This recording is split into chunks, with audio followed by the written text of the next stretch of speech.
Շալայնակիցներ, եթե հետևում եք այստեղ քննարկումներում, առաջարկում եմ ոչ թե կառավարության ներկայացուցչի եւ փոփոխության կամ օրենքի հեղինակների ելույթների մեջ 7 տարբերություն գտնել, այլ գոնե 3 նմանություն գտնել։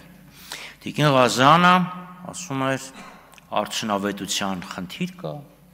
մի աղբյուրից գնումների խնդիր կա, սակայն որևէ կերպ մեր հետ չկիսվեց, թե այս մտահոգության շրջանակներում արդյոք երբևիցե մեկ աղբյուրի գնումների մասին հարց բարձրացրել է, թե չէ։ Հետո ավելի հետաքրքիր բան եղավ, ասում է, չէ, իմ քայլը հիմնադրամը չենք ֆինանսավորում, վարչապետի մասնակցությունն ենք ֆինանսավորում։ Ինչ շատ հետաքրքիր է, օրինակ կոմպլեքս հիպերմոլի բացման ժամանակ վարչապետի այցը համաֆինանսավորվել է, թե չի համաֆինանսավորվել։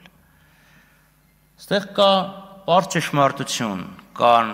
լավ պատճառներ, կան իրական պատճառներ։ Իհարկե, լավ պատճառ է արդյունավետությունը,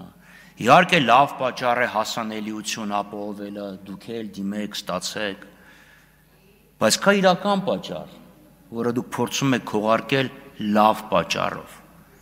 Ակնհայտ է, չէ, որ հանկարծ այս օրենքի հրատապությունը, անհրաժեշտությունը առաջացավ հենց հակաեկեղեցական արշավի շրջանակներում, այլապես սա կարող է լինել, օրինակ, բյուջեի քննարկման ժամանակ, կարող է չէ լինել, չի արվել, ասում եք, խախտում է տեղի ունեցել, հարց եմ տալ կառավարությունը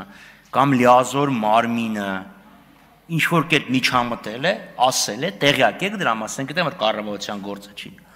որ ասեն, գիտես, սենց բան մի արա, քո լիցենզիան այլ բան է ենթադրում, թե չէ, չի եղել, միանգամից երթ են լուսաբանել, ուրեմն պետք է փակվեն, իդեպ չգիտես որտեղից նաև մոգոնվեց ընդհանուր թեկնածուի մասին։